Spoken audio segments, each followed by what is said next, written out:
ব্রজেন্দ্র নন্দন কৃষ্ণ কলিতে হলো গৌর হলো। মায়েরা একটু আমি বলবো, আপনারা মন প্রাণ দিয়ে শুনবেন কেমন? অচৈতন্য জীবের চেতনার জন্য কীর্তন, নাম নিয়েছেন পতিত পাবন। কেন? আমাদের মতো পতিতদের উদ্ধার করবে বলে।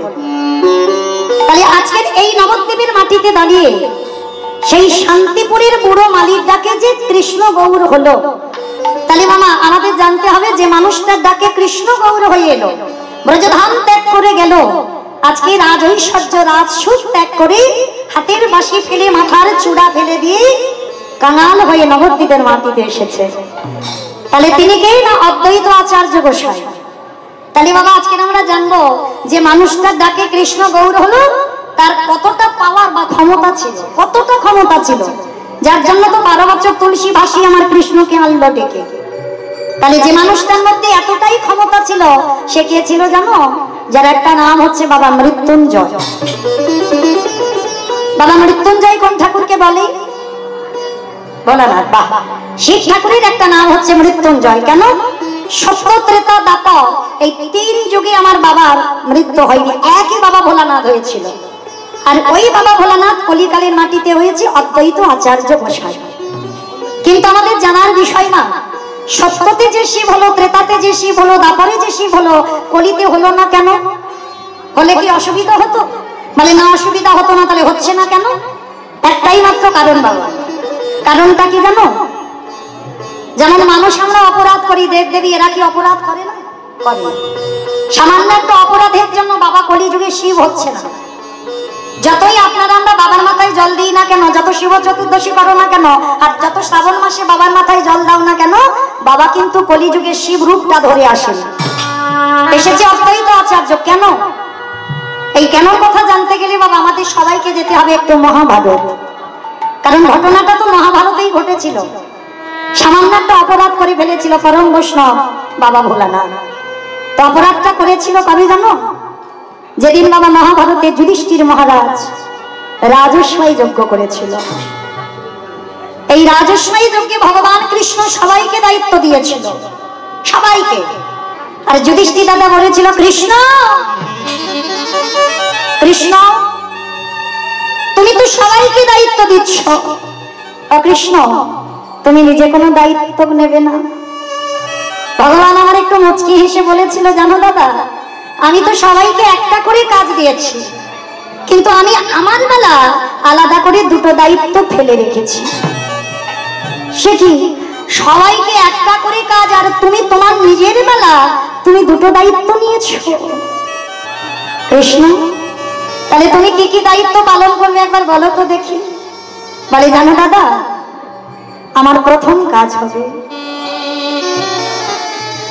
এই রাজস্বাই যজ্ঞে যত সাধুগুরু ব্রাহ্মণ বৈষ্ণব আসবে, যত যত ভক্ত আসবে, আমি কৃষ্ণ দয়াময় হয়ে সবার প্রথমে নিজের হাতে আমি চরণ যুগল ধৌত করে দেব। হিতাই গৌর প্রেমানন্দে হরি বল হরি বল। সবার আগে আমি 2টো চরণ যুগল ধোয়াবো, এটা হবে আমার প্রথম কাজ। আচ্ছা বাবা ঠাকুর বলেন তো, যিনি বিশ্বের স্রষ্টা মালিক ভগবান, যার কোনো কিছু অভাব নেই, যে মনে করলে পৃথিবীটাকে একটা সেকেন্ডে বাবা লয় প্রলয় করে দিতে পারে, যার একটা ইচ্ছাতে মরা গাছে ফুল ফোটে, যার একটা ইচ্ছাতে শুকনো গাঙে অভিযান বয়, বিশ্ব ব্রহ্মাণ্ডটা আছে বাবা যার নখ দর্পণে, যে ভগবানের কোনো কিছু অভাব নেই, সেই ভগবান আজকের পা ধোয়ার ব্যবস্থাটা কেন করছে? এমনি এমনি নয়, নিজে আচরি ধর্ম জীবেরই শিখায়, নিজে না করলে ধর্ম জীবকে শিখানো না যায়। মনে রাখতে হবে মা, সবার আগে নিজের আচরণ ঠিক করতে হবে। এই জগতে আমরা বহু বহু কীর্তনিয়ারা বাবা হরিবাসরে জ্ঞান দিয়ে যাচ্ছি, নিজে আচরি ধর্ম জীবেরই শিখায়, নিজে না করলে ধর্ম জীবকে শিখানো না যায়। তাহলে যারা শিক্ষার জায়গায় দাঁড়ায় বাবা, আগে তো তাদের নিজেদের আচরণ ঠিক করতে হবে। আর আচরণ যদি ঠিক না হয়, তাহলে আমার মুখ থেকে কোনো কথা শ্রবণ করে কি শিক্ষা হবে বলে মনে হয়? তাহলে ভগবান সবার উপরে সব দায়িত্ব দিয়ে পাঠায়নি বাবা। যেমন আমাকে যদি বলে আমাকে স্কুল মাস্টারি করতে, আমি কি পারবো? পারবো না। আমার উপরে দায়িত্ব দেওয়া হয়েছে হরি কথা কৃষ্ণ কথা বলতে পারবে, এর বেশি নয়। তাহলে ভগবান কারোর উপরে দায়িত্ব দিয়ে পাঠায়, কিন্তু সবার উপরে নয়। তাহলে ভগবান নিজে আচরণ করে রাজস্বী যজ্ঞে শেখাচ্ছে, যত যত ভক্ত আছে সবার চরণ যেগুলো ধৌত করাবে। আচ্ছা না, এই জায়গাটা একটু অনুভব করেন তো, যে ভগবান যার কোনো কিছু অভাব নেই সেই ভগবান আজকের পা ধোবাবে কেন? এমনি এমনি না, ভগবান পা ধোয়াচ্ছে কেন জানো? এই জগৎ সংসারে ভগবান জগৎকে শেখালো, রে জগৎ, তোদের ঘরে যদি সাধুগুরু বৈষ্ণব আসে, তোদের দুয়ারে যদি কোনোদিন বৈষ্ণব আসে, বছরান্তর গুরুদেব যদি আসে, সবার আগে চেষ্টা করিস নিজ হাতে চরণ যুগল আগে ধৌত করে দিতে। এটা মনুষ্য জীবনে কর্তব্য। মা, আমরা আগেকার দিনে নিয়মগুলো ছিল, এখনকার দিনে ভুলে যাচ্ছি সব। এখনকার দিনে আমাদের আর মনে নেই সেই সব পুরানো সংস্কৃতির কথা। কিন্তু আমার ঠাকুমাদের দেখতাম বাড়িতে বয়স্ক লোকেরা এলে বসতে দেওয়ার আগে আগে পা ধোয়ার ব্যবস্থা হতো। কিন্তু আমাদের মতো মেয়েরা যত টিভি সিরিয়াল দেখি আর আমাদের আচরণ গুলো তেমন হয়ে যায়। কিন্তু মনে রাখতে হবে মা, এগুলো ভুললে হবে না। ভগবান কৃষ্ণ রাজস্বী যজ্ঞে নিজে আচরণ করে শিক্ষা দিচ্ছে। যত যত ভক্তরা আসছে সবার চরণ ভগবান কৃষ্ণ ধৌত করছে। তাই জন্য চরণ ধরে বলে যাই মা, আমার একটু উলুক ধরে দেখি।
তাহলে এই জগতের সংসারে ভগবান নিজে আচরণ করে জগৎকে শেখাচ্ছে মা।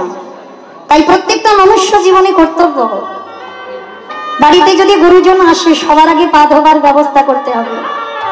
তো যদি বছরান্তর সাধুগুরু বৈষ্ণব নাও পান, মনে রাখবে মা, এই অধম কীর্তনিয়ার কথা যদি কারোর স্মরণে থাকে, বৎসরে একবার যে যার ঘরের বাবা মা তো আছে, যদি পারেন বছরান্তরে একবার বাবা মাকে সিংহাসনে বসিয়ে, বছরে যেমন ভগবানকে সেবা দাও, ভগবানকে পূজা দাও, ভগবানকে খেতে দাও, ঠিক বছরান্তর একবার সিংহাসনে বাবা মাকে বসিয়ে নিজের হাতে দুটো চরণ যুগল ধৌত করে নিজের হাতে একবার যত্ন করে খাইয়ে দিও। ভেবে দেখেছেন আপনারা আমরা ছিলাম কোথায়? 10 মাস 10 দিনে যে মা কত কষ্ট ভোগ করে, কত যন্ত্রণা ভোগ করে গর্ভে ধারণ করে রেখেছে। তাহলে আমাদের মনুষ্য জীবনে কি কর্তব্য নয় যে বছরে একবার অন্তত বাবা মার চরণ যুগল ধৌত করে একবার অন্তত নিজের হাতে খাইয়ে দিই? যে মা তো কত রাত নিজে না খেয়ে সন্তানকে খাইয়েছে, যে মা কত রাত না ঘুমিয়ে সন্তানকে ঘুম পাড়িয়েছে, আর সেই সব সন্তানরা বাবা মাকে নিয়ে বৃদ্ধাশ্র। কিন্তু মনে রেখো মা, এই জগতে ভগবান ভাগবতে সুদামাকে বারবার বলেছে, সুদামা, এই পৃথিবীতে সব থেকে বড় গুরু হলো যে যার ঘরের বাবা মা। তারপরে গুরু হলো শিক্ষা গুরু, দীক্ষা গুরু, তারপরে গুরু হলাম আমি ভগবান। ওই ভগবান তো একবারও জাহির দেখিয়ে বলেনি সব থেকে বড় গুরু হলাম আমি ভগবান, না। সবার আগে বাবা মাকে জায়গা দিয়েছে। কেন? কারণ সব থেকে বড় গুরু তো যে যার ঘরের পিতা মাতা। তারপরে গুরু হলো শিক্ষা গুরু, দীক্ষা গুরু, তারপরে গুরু হলাম আমি ভগবান। তাই তাই ভগবান রাজস্বই যজ্ঞে আচরণ করে শিক্ষা দিল, ওরে কলির জীব, তোদের ঘরে যদি গুরুজন আসে সবার আগে পা ধোবার ব্যবস্থাটা করিস। আর ভগবান শুধু পা ধোবানো নয় বাবা, আরো একটা কাজ করেছিল। কি কাজ জানো? যত যত ভক্তরা প্রসাদ পেয়েছে, কৃষ্ণ দয়াময় ওই প্রসাদের পাত্রগুলো নিয়ে নর্দমায় ফেলেছে। শুধু নর্দমায় ফেললো না বাবা, ওই পাত্র থেকে একটু করে প্রসাদই তুলে নিয়ে কৃষ্ণ আমার সারা গায়ে মারছে। বুঝে ভকেতে তাই গৌর প্রেমানন্দে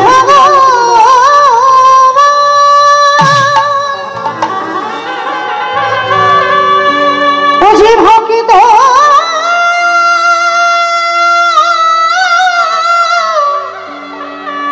ভক্ত ছাড়া কিছু জানে না, তাই তো যুগে যুগে ওই যে ভক্তের কাছে ছুটে আসে। আড়ালে যেই না ওই এতগুলো গায়ে দিচ্ছে, যুধিষ্ঠির মহারাজ বলল, কৃষ্ণ কৃষ্ণ ভক্তদের চরণ ধোয়াচ্ছিস, মেনে নেওয়া যায়। ভক্তদের এঠো পাতাগুলো নর্দমায় ফেলছিস, মেনে নেওয়া যায়। কিন্তু কৃষ্ণ ভক্তদের এঠোগুলো নিয়ে তুই গায়ে মারছিস কেন? ভগবান কথাটা শোনার সঙ্গে সঙ্গে বলেছিল, দাদা গো, এই জগতের সমস্যা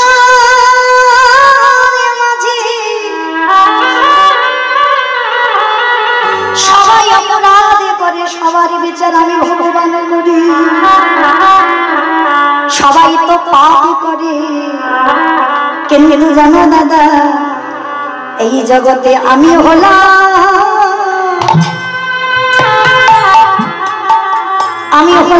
মহাপাপী। এ জগতে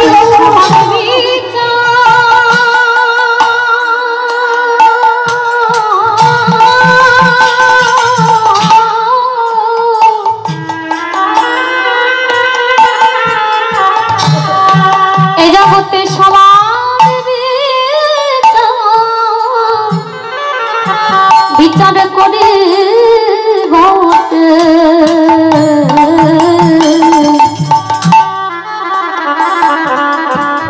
এ জগতে আমি হলাম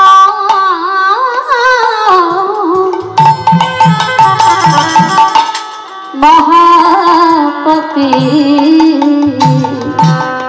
অরে কৃষ্ণ রে, অরে কৃষ্ণ,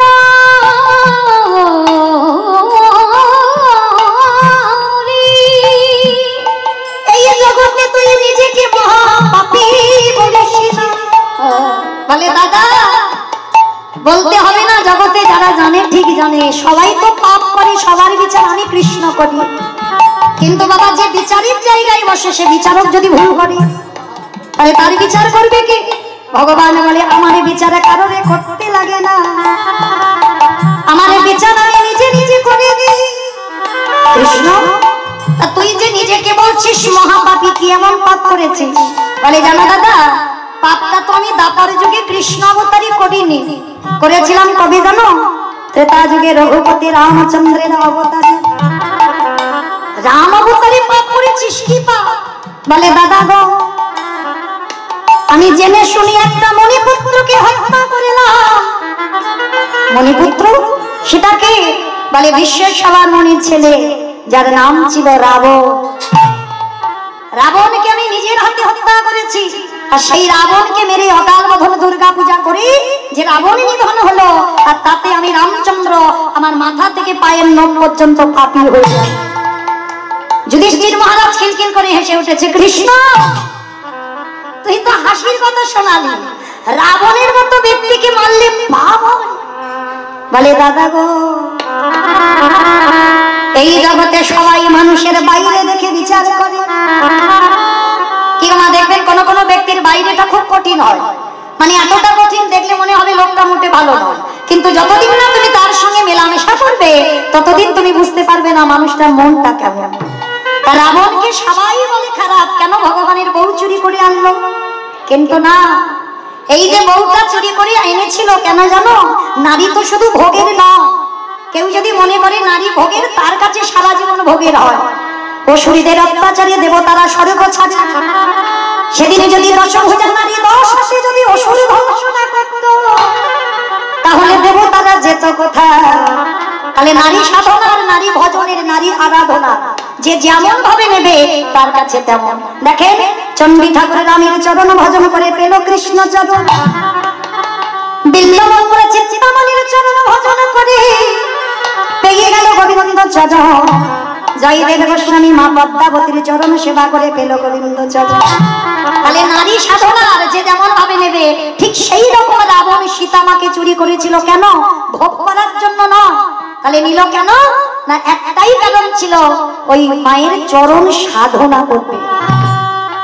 যদি সাধনা না করবে বাবা, যার 10,000 বউ ছিল, তাহলে লঙ্কার মাটিতে কি একটা ঘর ফাঁকা ছিল না? নিশ্চয়ই ছিল।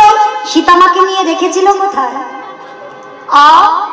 শোক, মানে যেখানে শোকের ছায়া লাগে না সেইখানে সীতামাকে রাখলো। তাহলে এই যে রাবণের কথা বাবা, আপনারা আমরা মাঝে মাঝে একটা কথা বলি, ওটা আপনাদের কথা নয়, আমাদের কারোর কথা নয়, ওটা রাবণ বলেছিল। কি কথা জানো?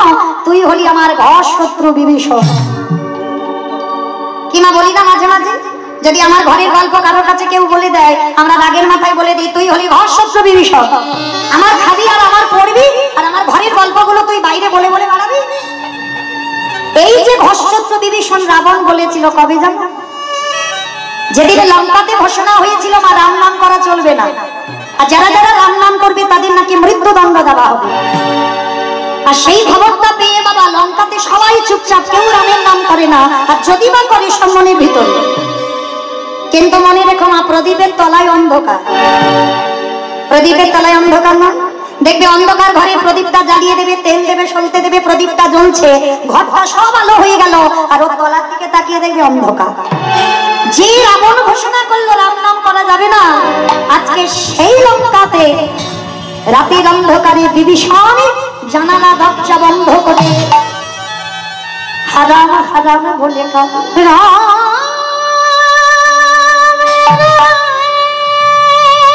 দেখা দে, দেখা দে, একেবারে দেখা,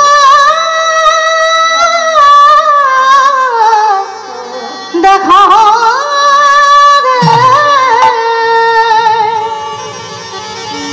ওরে তুই নাকি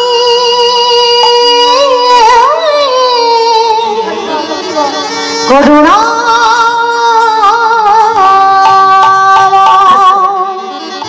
মন দিয়ে শুনবেন না, দাদা জানবার ভয়ে চুরি করে রামের ছবিটা ধরে কাঁদে রাতের বেলা।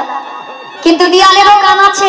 একজন কর্মচারী গিয়ে খবর দিল, মহারাজ মহারাজ, আপনি তো বলেছেন যারা যারা রাম নাম করবে তাদের নাকি মৃত্যুদণ্ড দেওয়া হবে। চলেন দেখতে চলেন, এক্ষুনি আমি দেখে আসছি আপনার ভাই ঘরের দরজা বন্ধ করে রাম নাম বলে খাচ্ছে। যেই না রাবণের কানে গেল, রাবণ পাগলের মতো ঊর্ধ্বশ্বাসে ছুটতে ছুটতে যাচ্ছে, আর গিয়ে যেই না দরজাটা খুলেছে, দেখে না বাবা সত্যি রামের ছবিটা ধরে বিভীষণ কাঁদছে। পিছন থেকে কাউকে কিছু না বলে সজরে গিয়ে রাবণ কি করেছে, একেবারে বিভীষণের মুখে লাফিয়ে মেরেছে। এত জোরে লাফিয়ে মেরেছে ধুলাই পড়ে গেছে। আচ্ছা বলো তোমার, আচমকা যদি পিছন থেকে কেউ এসে সজরে লাথি মারে, ব্যথা লাগবে না?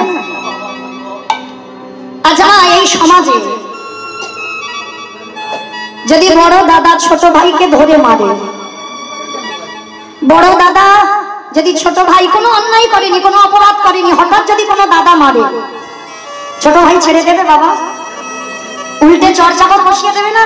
বড় হয়ে যদি ছোটকে মারতে পারে, আর ছোট একটা চর্চাকর দিতে পারে না? পারে তো। এটা আপনাদের সঙ্গে হবে, এটা আমার সঙ্গে হবে। কিন্তু রাবণ বিভীষণ এটা নয়। সবাইকে জানা দরকার, ছোট অন্যায় না করলে বড় কিন্তু ছোটকে মারতে পারে। এটা শাস্ত্র বিধান, শাসন করতে পারবে, কিন্তু তুমি ছোট হয়ে তুমি বড়র গায়ে হাত তুলতে পারবে না। ছোট হয়ে তুমি বড়কে কটু কথা ভাষা বলতে পারো না। আর এই জগতে যারা করে ভগবান সেই পাপীকে কোনোদিন ক্ষমা করে না।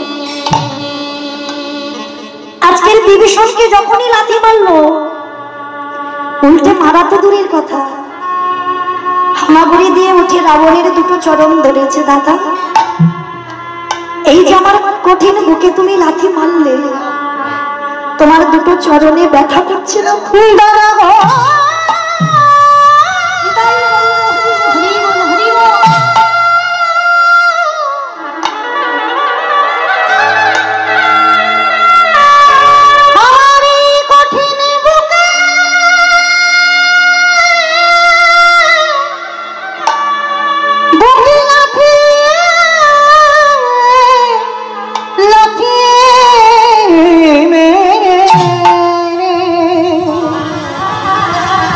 তোমারই ওই কোমল চরণে কি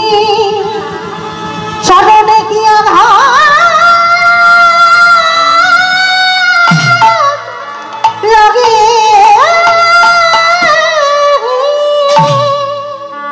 সেই সময় রাবণ বলে উঠেছিল, দূর হয়ে যাও ঘর্ষত্র বিভীষণ, আমার খাবি, আমার পরিবি, আর আমার শ্বশুরের নঞ্জক করবি, বেরিয়ে যা। এই মুহূর্তে যেন তোর মুখ আমি আর কোনোদিন দেখতে না পাই। রাত্রিবেলা তাড়িয়ে দিল। তাড়িয়ে দেওয়ার পরে বিভীষণ কেঁদে বলল, দাদা, এই জীবনে কোনোদিনে তোমার ওই চরণে আমার দুটো নয়ন আর এক হবে না। আমি চলে যাচ্ছি দাদা। যা যা যা, যার সাত খুলে কেউ নেই সে আবার বলে চলে যাচ্ছে, আবার ঘুরে ফিরে আমার কাছে আসতে হবে, দূর হয়ে যা। আচ্ছা মা, যতই হোক দাদা তো রাগের মাথায় মেরেছে, রাগের মাথায় বলেছে। রাবণের কষ্ট হয়নি? সারা রাত ঘুমাতে পারছি,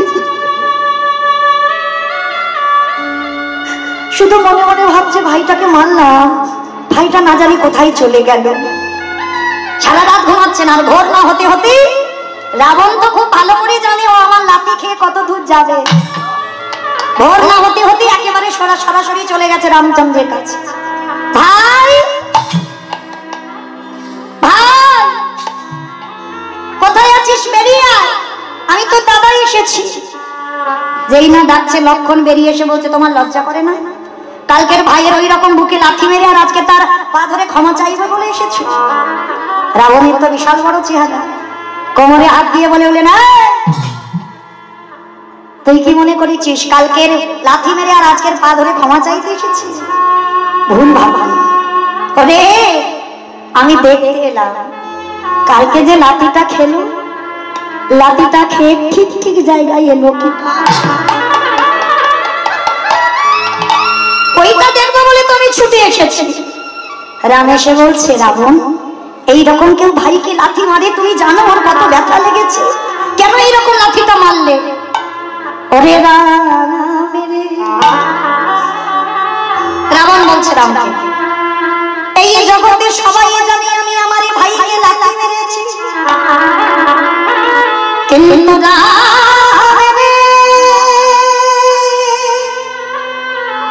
ওটা তো কোনো সাধারণ লাঠি ছিল না, ওটা ছিল বৈরাগ্যের লাঠি।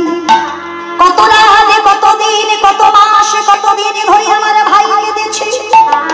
আমি মনে মনে ভাবি এমন একটা দিন আসবে যেদিনে আমার ভাইকে লাথি মেরে চিরজনমের মতো করে রাতুল চরণে পাঠাইয়ে দেব।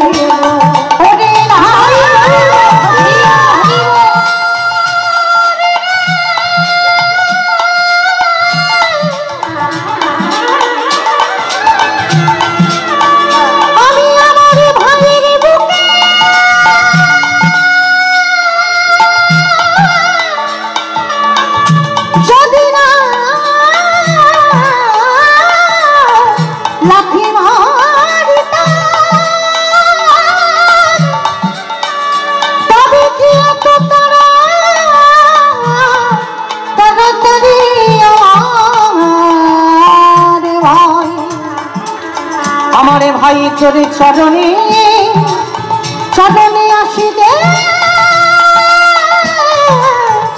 পারি তো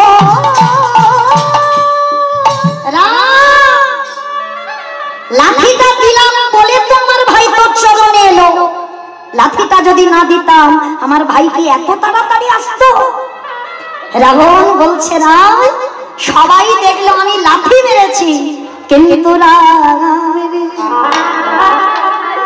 ওই লাঠিটা মেরে আমি কলির জীবকে একটা শিক্ষা দিলাম। ভালো করে শুনবেন না এই জায়গাটা। রাবণ ভাইকে লাঠি মেরে আপনাদের আমাদের কি শিক্ষা দিল? ওরে কলির জ্ঞানম্ভজি, এই জগতের সংসার মাঝে সবাইকে একদিন লাঠি ঝাঁটা খেতে হবে। ভালো করে শুনবেন, সবাইকে খেতে হবে, লাঠি ঝাঁটা তোমায় খেতে হবে। কেন? আজ তুমি দাঁড়াতে পারছ, তুমি দুটো হাত দিয়ে গোবিন্দ সেবা করতে পারছ, তুমি কানে কৃষ্ণ নাম শুনতে পাচ্ছ, এই নয়নে ভগবান দেখতে পাচ্ছ, তুমি বদনে কৃষ্ণ নাম বলতে পাচ্ছ, তোমার 10 ইন্দ্রিয় চলছে, কিন্তু যেদিন তুমি আর দাঁড়াতে পারবে না, যেদিন তোমার দুটো হাত গোবিন্দ চরণে তুলসী দিতে পারবে না, যেদিন তুমি কানে আর কিছু শুনতে পাবে না, যেদিন তুমি চোখে আর দেখতে পাবে না, যেদিন জিহ্বায় কৃষ্ণ বলতে পারবে না, যেদিন তোমার 10টা ইন্দ্রিয় শীতল হয়ে যাবে, যেদিন তুমি বিছানায় পায়খানা প্রস্রাব করবে, এই সংসার তোমাকে দোতলা থেকে নিচের তলায় নামাবে, পায়খানা করে পড়ে থাকবে, একদিন ভালোবাসবে, দুদিন ভালোবাসবে, এক সপ্তাহ ভালোবাসবে, 15 দিন ভালোবাসবে, জোরে 1 মাস ভালোবাসবে, তারপরে তোমার লাঠি ঝাঁটা খেতে হবে। রাবণ বলল কলির জ্ঞানম্ভজি, শিশুকালে কৃষ্ণ ভজে কৃষ্ণ বাবার আসে, যৌবনকালে কৃষ্ণ ভজে আসে বাবার আসে, বৃদ্ধকালে কৃষ্ণ ভজে জমেরা তার আসে।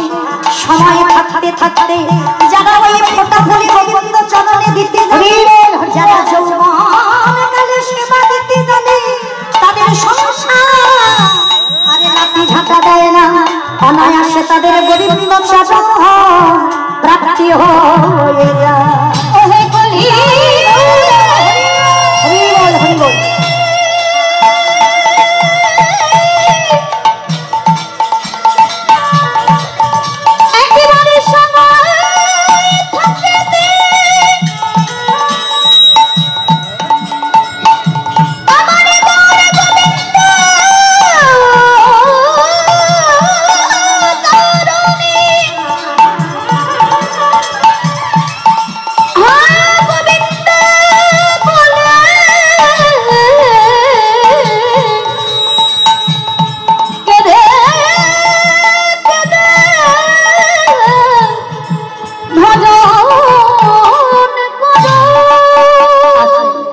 তাহলে কি বুঝলাম না? এইটুকু শুনে রাবণ লাঠি মেরেছে আপনাদের আমাদের শিক্ষা দেওয়ার জন্য।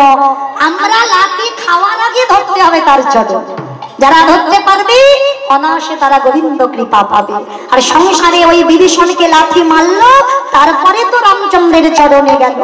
তাহলে সেই রাবণের হৃদয় কতটা প্রেম ছিল, কতটা ভক্তি ছিল। রামচন্দ্র বধ করেছিল রাবণকে, আর বধ করে সর্বশরীরটা বাবা পাপী হয়ে গেল। আর সেই পাপ কবে ধুচ্ছে? কৃষ্ণ অবতারে যুধিষ্ঠির রাজস্বই যখন।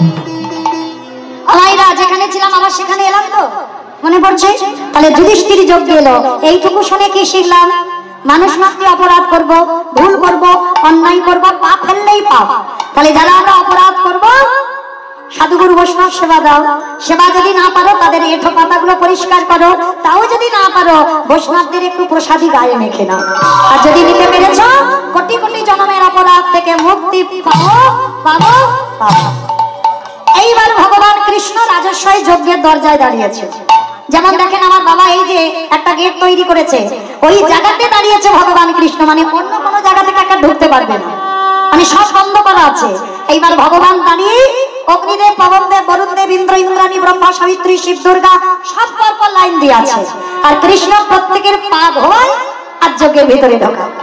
এমন সময় জগৎ জননী মা দুর্গা বাবা ভোলানাথকে ডাকছে, প্রাণনাথ, ও প্রাণনাথ, আর দেরি নয়, চলো কৃষ্ণ পা ধোয়াবে, পা দুটো একটু ভালো করে ধুইয়ে নি। বাবা ভোলানাথ ত্রিলোকের বড় বৈষ্ণব, হেসে বলে উঠলো, পার্বতী তোমার কি মাথা খারাপ? হ্যাঁ, ও কে আর আমি কে? হ্যাঁ, আর আমার পা দুটো বাড়িয়ে দেবো? শোনো, তোমার যদি এত ধোয়াবার ইচ্ছা হয় তো তুমি লাইনে দাঁড়াও, কিন্তু আমার পা আমার কৃষ্ণ ধোয়াতে পারবে না। এইবার ভোলানাথ কি করেছে, সবাইকে লাইনে রেখে ও বেটা কি করেছে, বেলাইনে চলে গেছে আড়ালে।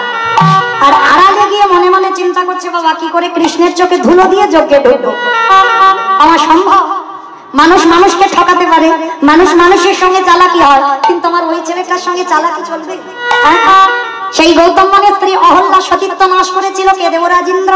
আর তাতে কি হলো, সর্ব শরীরে গুরুদেব অভিশাপ দিল, তোর ভোগ চিহ্ন।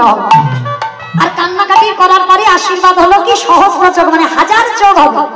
তা ইন্দ্রের শরীরে বাবা 1000 চোখ, কিন্তু তার থেকে তো আমার ওই ছেলেটার শরীরে আরো চোখ বেশি। কি না ভুল বললাম? কে কীর্তন শুনছে, কে শুনছে না, কে গল্প করছে, কে হেসে গেল, কে কেঁদে গেল, আবার কে বসে বসে, আমি কিচ্ছু দেখতে পাচ্ছি না, কিন্তু ওই যে ছেলেটা বাঁশিটা ধরেছে, খাতা কলমে হিসাব করে সময় মতো পৌঁছে দেবে। এইবার ভগবান কি করেছে, মা নিচু হয়ে পা ধোয়াচ্ছে ঠিক কথা, কিন্তু লক্ষ্যটা তো বৈষ্ণবের দিকে। মনে মনে ভাবলে, হে বৈষ্ণব, রাবণকে মেরে পাপী হয়ে আছি, তোমার মতো বৈষ্ণবের পা ধোয়াবো বলে যজ্ঞে এই কাজটা নেওয়া। বলে দেখো তোমার দেখাচ্ছি মজা আমি। এইবার আড়ালে গিয়ে ভোলানাথ কৃষ্ণের চোখে ধুলো দেবে বলে ধূপ করে একটা কুকুর হয়ে মনে মনে চিন্তা করছে, দেখো এবার কি করি। ভোলানাথ মনে মনে ভাবলো, কৃষ্ণ আমায় দেখতে পাবেন, আমি তো পিছন দিয়ে আসছি। এইবার এই জায়গাটা বাবার একটু বোঝার ভুল, চোখ তো ঘুরে ঘুরে বেড়াচ্ছে কৃষ্ণের। এইবার পিছন থেকে গুটি গুটি পায়ে এসে কৃষ্ণ নিচু হয়ে পা ধোয়াচ্ছে, পায়ের ফাঁকটা মাঝখানটা ফাঁকা মতো রেখেছে, আর একেবারে পিছন থেকে এসে ভোলানাথ রূপী কুকুর সবে মাথাটাকে,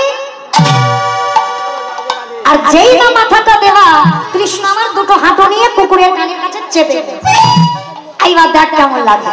এইবার যেই না বাবা চেপে ধরেছে কুকুর, এবার কি করবে? কেউ কেউ করবে না, বারবার বলছে কৃষ্ণ ছেড়ে, কৃষ্ণ ছেড়ে, কৃষ্ণ ছেড়ে।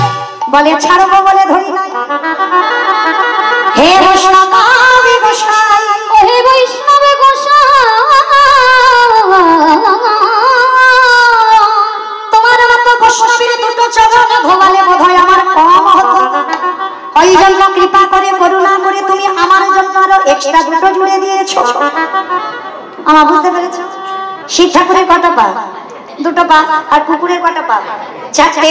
ভগবান বলছে, শোনো বৈষ্ণব, তোমার মতো বৈষ্ণবের দুটো পা ধোয়ালে আমার বোধহয় জীবনে কম হতো, ওই জন্য তুমি কৃপা করে আমার জন্য আরো এক্সট্রা দুটো জুড়েছ। এবারে দাও দাও চলো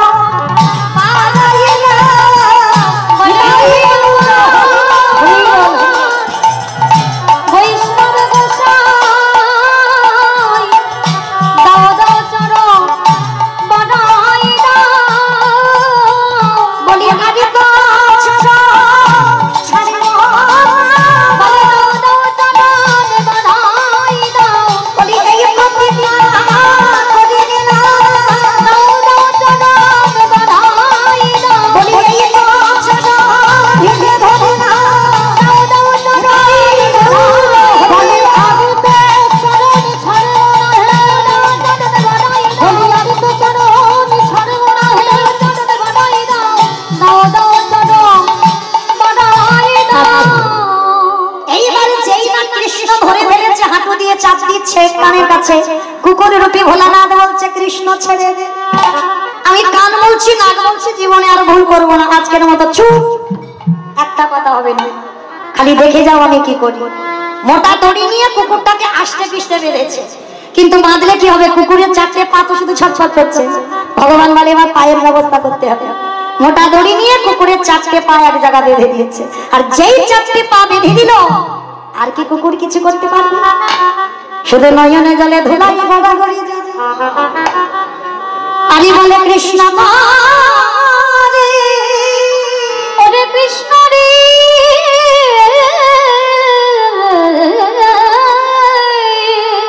আমি ভুল করলাম, অন্যায় করলাম, পারিস যদি আমায় ক্ষমা করে দিচ্ছ। বললাম না কথা হবে না, খালি দেখে যাও।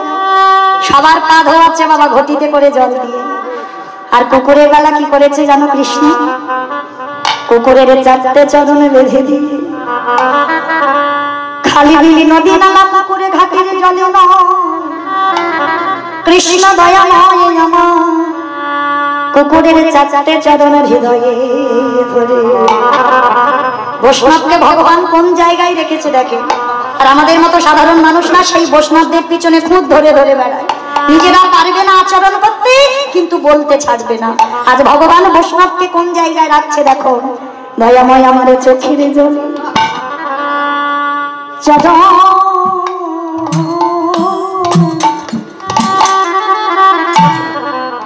চরণ ভগা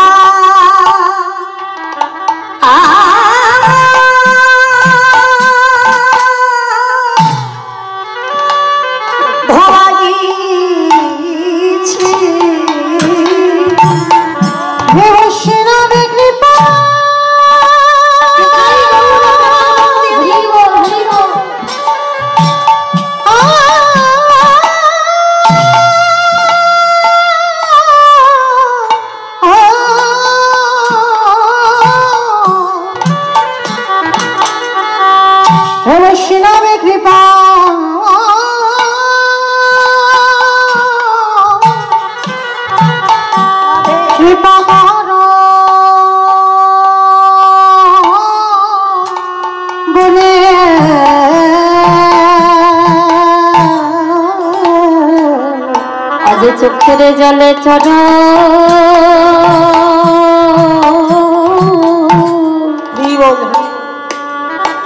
চরণ ধোয়া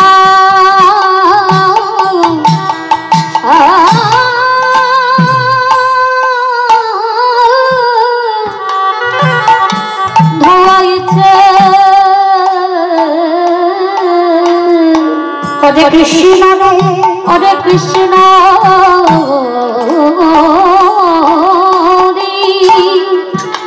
আমি তোর চরণে বলাই অপরাধ করে ফেললাম, আমি অপরাধ করি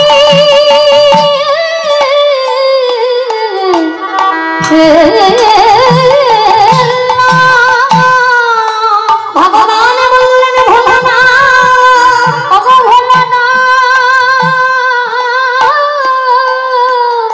শুধুই আমি এ যুগে নয় যুগে যুগে আমি ভক্ত পদ ধুলা পেতে চাই।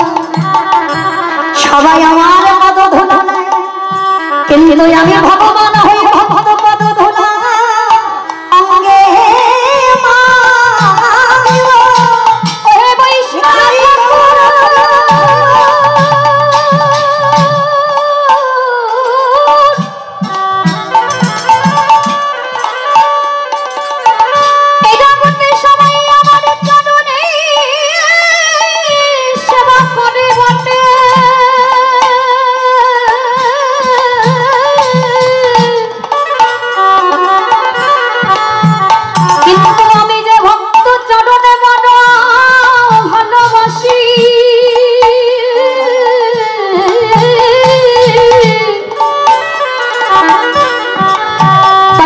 যুগে যুগে ওই চরণে অভিলাষী অবৈষ্ণব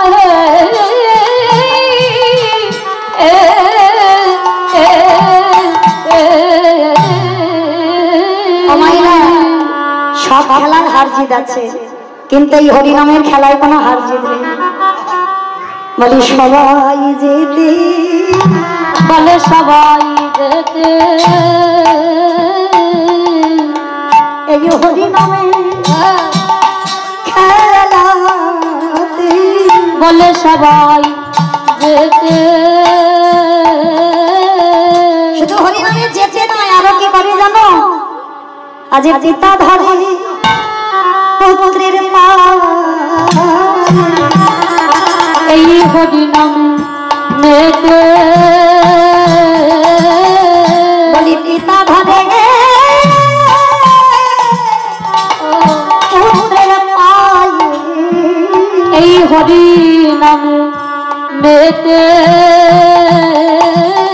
দেখবেন হরিনামে কোনো বিচার হয় না, কে ছোট কে বড় এগুলো বিচার হয় না। বড় হলেও ছোট চরণ ধরে গড়াগড়ি যাচ্ছে, হৃদয়ে হৃদয়ে আলিঙ্গন হচ্ছে, ছোট বড় বিচার হচ্ছে না। কোনো খেলায় হার জিত নেই, এই খেলায় সবাই জিতে যায়। আজকের ভগবান বৈষ্ণবের চরণে যেই না চোখের জল দিচ্ছে, ভোলানাথ রূপী বৈষ্ণবে কেঁদে বলল কৃষ্ণ রে, এই যজ্ঞে যে অপরাধে আমি করে ফেললাম, তোর চোখের জলে যখন আমার মতো কুকুরের চরণে পড়ল, এই কুকুরে তোর চরণ ছুঁয়ে প্রতিজ্ঞা করলাম আগত কলিযুগে আমি আর শিব হব না। আমার যেখান থেকে এসেছিলাম আমার সেখানে ফিরলাম, মনে পড়ছে তো? কি বলেছিলাম প্রশ্নটা? সত্যতে শিব, ত্রেতাতে শিব, দ্বাপরে শিব, কিন্তু কলিতে শিব রূপটা ধরেনি, হয়েছে অদ্বৈত আচার্য গোসাই। কেন? এই কেনর কথা জানতে গিয়ে আমার একটু রামায়ণ মহাভারতে যেতে হলো, তবে তো পরিষ্কার হলো। চলো, সেই ভোলানাথ বলল কৃষ্ণ আগত কলিযুগে আমি শিব হব না, আমি হব অদ্বৈত আচার্য গোসাই। আরে তুই আমার কৃষ্ণ হবি না, তুই হবি আমার নদী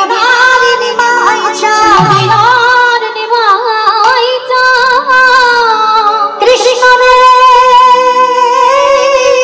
ওরে কৃষ্ণ